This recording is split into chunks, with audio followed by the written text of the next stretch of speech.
आजचं हे ओबीसींचं परभणी जिल्ह्यातील ओबीसींचं हे जागरण गोंधळ आंदोलन हे सरकार ज्या पद्धतीनं निर्णय घेते त्या सरकारला भानावर आणण्यासाठीचं हे आंदोलन आहे।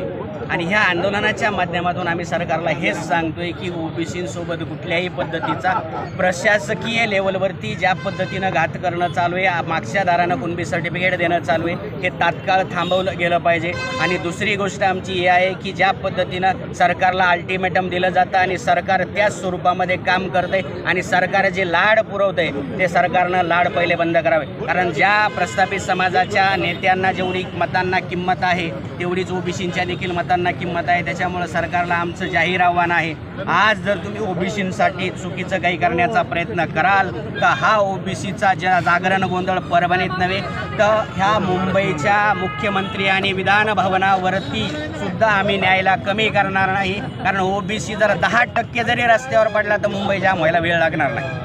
ओबीसी जागर आंदोलनाच्या माध्यमातून सरकारला आमची विनंती आहे, तुम्ही जरा आपण सर्वप्रथम जनगणना केली पाहिजे आणि जातनीय जनगणना केल्यानंतर अनेक प्रश्नाचं सोल्युशन त्या जातनीय जनगणनेमध्ये आहे। दुसरी मागणी आमची अशी आहे की ओबीसी आरक्षणाला कुठल्याही परिस्थितीमध्ये धक्का लागता कामा नये। जर या सरकारने धक्का लावण्याचा प्रयत्न केला तर महाराष्ट्रातील तमाम ओबीसी बांधव रस्त्यावर उतरले राहणार।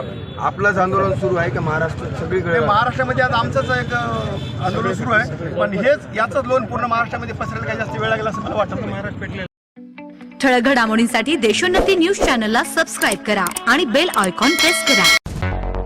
मुंबई, पुणे, नागपूर, मराठवाडा असो का विदर्भ, राजकीय, सामाजिक, शैक्षणिक क्षेत्र असो का क्रीडा, सर्वच घडामोडीचे विश्लेषण पाहायला विसरू नका।